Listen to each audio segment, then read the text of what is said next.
ছোট্ট বন্ধুরা, আমরা যদি চতুর্থ শ্রেণীর ২ পৃষ্ঠার একদম শুরুতে লক্ষ্য করি, এখানে ১ নম্বরে বলা হয়েছে আরিফ সাহেব মোবাইলে পাসওয়ার্ড দিয়েছেন। দেখো আমরা কিন্তু একটি সংখ্যা দেখতে পাচ্ছি, তাই না? অর্থাৎ বলা হয়েছে যে আরিফ সাহেব তার মোবাইলে তিনি এই সংখ্যাটি পাসওয়ার্ড দিয়েছেন। এবারে বলা হয়েছে সংখ্যাটি পড়ি এবং লিখি, অর্থাৎ এই সংখ্যাটি আমাদের এবারে পড়তে বলা হয়েছে এবং লিখতে বলা হয়েছে, তাই না? আচ্ছা দেখো, এই সংখ্যাটি কিন্তু মোটামুটি অনেক বড় একটি সংখ্যা।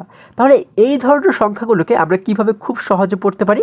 বন্ধুরা, এটিকে বোঝার জন্য আমাদের কিন্তু অনেক সুন্দর এবং খুবই মজার একটি টেকনিক রয়েছে। সেটি হচ্ছে কি? সেটি হচ্ছে আমরা কিন্তু এর আগের ক্লাসে স্থানীয় মান সম্পর্কে শিখেছিলাম। তোমাদের তো নিশ্চয়ই মনে আছে, তাই না? তাহলে এগুলোকে স্থানীয় মান আকারে যদি আমরা সাজাই, হ্যাঁ, তারপরে যদি গণনা করি, তাহলে কিন্তু খুবই সহজে আমরা এই সমস্ত বড় বড় সংখ্যাগুলোকে পড়তে পারবো এবং লিখতে পারবো। আচ্ছা, এটিকে পড়ার আগে যদি আমরা আরেকটু নিচে লক্ষ্য করে দেখো, এখানে কিন্তু আমরা একটি ছেলে শিশুকে দেখতে পাচ্ছি, তাই না? সে কি বলেছে? সে বলেছে আগের নিয়মে সংখ্যাটি গণনা করতে পারি। আচ্ছা, এই পাশে দেখো আমরা কিন্তু একটি মেয়ে শিশুকে দেখতে পাচ্ছি। সে কি বলেছে? সে বলেছে সংখ্যাটি স্থানীয় মানের ছকে বসালে সহজ হবে। আচ্ছা, আমি যে কথাটি বলেছি, এই মেয়ে শিশুটি কিন্তু ঠিক একই কথাটি বলেছে, তাই না?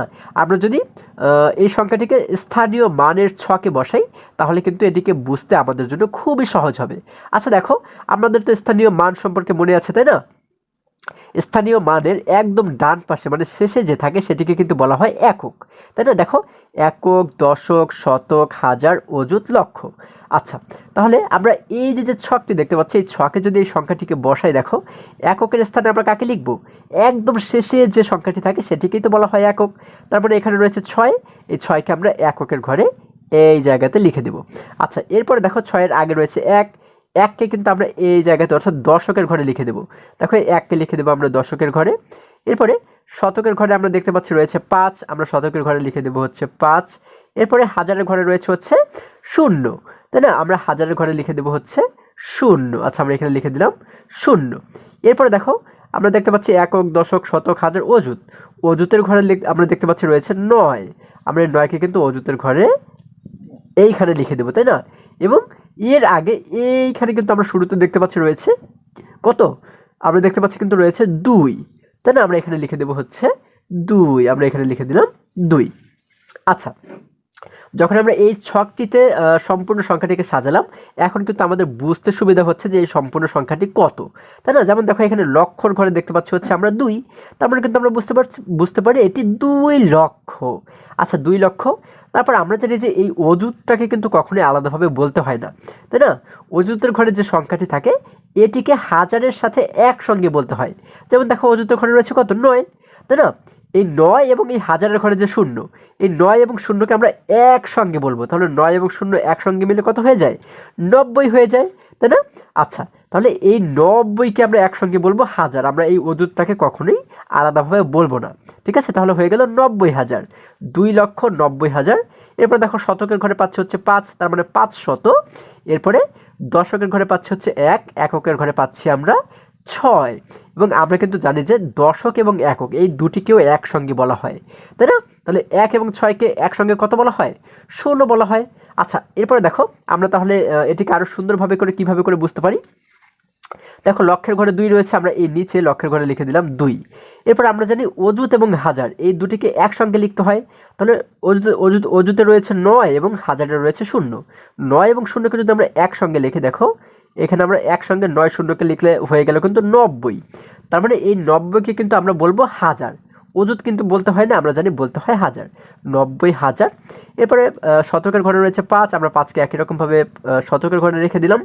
এরপরে আমরা জানি দশক এবং একক এই দুটিকেও কিন্তু একই সঙ্গেই বলতে হয়, তাই না? দশকে রয়েছে ১, আমরা নিলাম ১, এককে রয়েছে ৬, আমরা এই ১-এর পাশে লিখে দিলাম ৬। তাহলে ১ এবং ৬ মিলে হয়ে গেল কিন্তু ১৬, তাই না? তাহলে এখন আমরা এই সংখ্যাটিকে কীভাবে করে পড়তে পারি? দেখো, ২,৯০,৫১৬। দেখো, কত সহজে কিন্তু আমরা এই বড় সংখ্যাটিকে পড়ে ফেললাম, তাই না? আমরা পাচ্ছি হচ্ছে ২,৯০,৫১৬। আচ্ছা দেখো, এই নিচে কিন্তু আমাদের বলা হয়েছে সংখ্যাটি কথায় লিখো। এই সংখ্যাটি আমরা যদি এবারে কথায় লিখি, আমরা কীভাবে লিখবো? আমরা লিখবো হচ্ছে ২ লক্ষ, দেখো ২ লক্ষ 2,90,000, 2,90,000 আমাদের কিন্তু কথায় লিখতে বলা হয়েছে, তাই না? 2,90,000, তারপরে আমরা পাচ্ছি কত? 500। আমরা এখানে লিখবো হচ্ছে 500,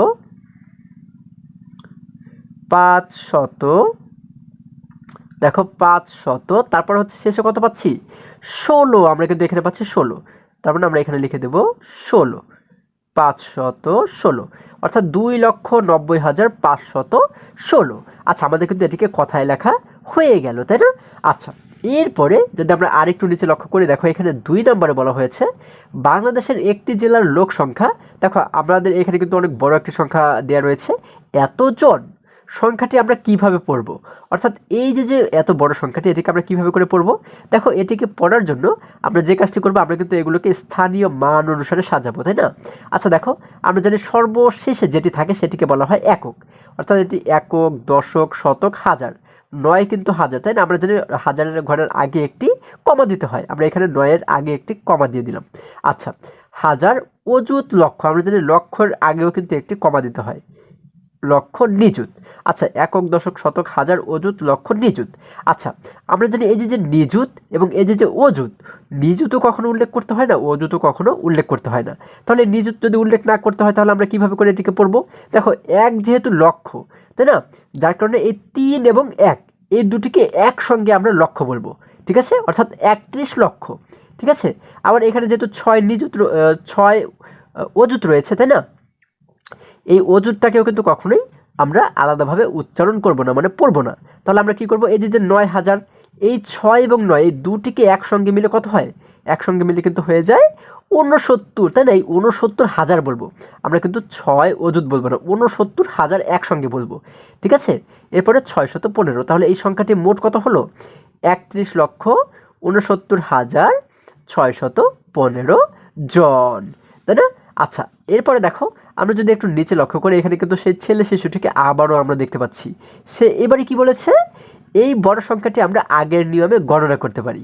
আচ্ছা, এরপরে আরেকটু নিচে যদি চলে যায়, এখানে সেই মেয়ে শিশুটিকে কিন্তু দেখতে পাচ্ছি। সে বলেছে, অপেক্ষা করো, আমার কাছে একটু অন্যরকম লাগছে, কারণ এখানে বাম দিকের 3-এর স্থানীয় মানের স্থানটি নেই। আচ্ছা, এখানে কি বলা হয়েছে? যে এখানে বাম দিকের যে 3, তাই না? বাম দিকে 3 বলতে কি বোঝায়? আচ্ছা, এই যে বাম দিকে দেখো, এই বাম দিকে যে 3, এই 3-এর কি বলা হয়েছে? স্থানীয় মানের স্থানটি কিন্তু নেই। আচ্ছা দেখো, এটিকে আমরা আরো ভালোভাবে বুঝতে পারবো যখন আমরা এই ছকে এই সংখ্যাগুলিকে বসালাম। দেখো, এককের ঘরে একক, দশকের ঘরে দশক, এইভাবে করে যখন আমরা বসালাম, তখন দেখো এই লক্ষ পর্যন্ত আমরা পেয়েছি হচ্ছে 1, তাই না? এখন লক্ষের আগে যে 3 রয়েছে, এই 3-এর কিন্তু কোনো স্থানীয় মান আমরা এখনো পর্যন্ত পাইনি। তাহলে এই 3কে আমরা কি বলতে পারি? আমরা জানি একক, দশক, শতক, হাজার, অযুত, লক্ষ, এরপরে যে থাকে তাকে বলা হয় নিযুত, ঠিক আছে? এই 3কে কিন্তু আমরা বলতে পারি নিযুত। তবে এই নিযুতকে কিন্তু কখনো আলাদাভাবে বলা হয় না, এইভাবে পড়া হয় না, 3 নিযুত 1 লক্ষ, এইভাবে কিন্তু পড়া হয় না। হ্যাঁ, তাহলে এটিকে কিভাবে পড়া হয় বন্ধুরা? এই 3 এবং 1 এই দুটিকে একসঙ্গে মিলে, যেমন 3 এবং 1 একসঙ্গে মিলে হয়ে গেলে কত? 31, তাই না? তাহলে এই 31কে একসঙ্গে পড়া হয় হচ্ছে লক্ষ, ঠিক আছে? আমি একটু আগে তোমাদেরকে কিন্তু এই বিষয়টি বুঝিয়েছি। তাহলে আমরা এই 3কে 1-এর সঙ্গে মিলে একসঙ্গে বলবো 31 লক্ষ। তারপরে অযুতকেও পড়া হয় না, আমরা জানি অযুত এবং হাজার এই দুটি মিলে কিন্তু মোট আমরা হাজার বলবো, তার মানে 69,615, তাই না? তাহলে এই সংখ্যাটি হচ্ছে 31,69,615। আচ্ছা দেখো, এই যে 3-এর স্থানীয় মান আমরা এখানে পাচ্ছি না, এটি যেহেতু অযুত, আমরা এইখানে কিন্তু সেই এই দেখো, এখানে কিন্তু আবার আমাদের নতুনভাবে দেখানো হয়েছে, এবং এখানে লক্ষের আগে এটি যেহেতু নিযুত, তাই না? এটি কিন্তু নিযুত, অযুত না, এটি হচ্ছে অযুত, এটি হচ্ছে নিযুত। এখানে কিন্তু লক্ষের আগে আমাদের নিযুত দেখানো হয়েছে। দেখো, তাহলে আমরা কি জানি? আমরা জানি এই 3কে, অর্থাৎ এই নিযুতকে আলাদাভাবে পড়তে হয় না, তাই না? 3 এবং 1 এই দুটিকে একসঙ্গে আমরা বলবো হচ্ছে 31 লক্ষ, তারপরে এই দুটিকে একসঙ্গে বলবো হচ্ছে 69,615, এই দুটিকেও একসঙ্গে বলবো আমরা, তাই না? তাহলে আমাদের এইখানে কিন্তু আমরা নতুন একটি স্থানীয় মান পাচ্ছি, সেটি হচ্ছে কি? নিযুত। দেখো, এইখানে এই যে টিয়া পাখিটি দেখতে পাচ্ছি, সে কিন্তু সেই কথাটি বলেছে, আমাদের নতুন স্থানটির নাম নিযুত। 1 নিযুত অর্থ হলো 10 লক্ষ।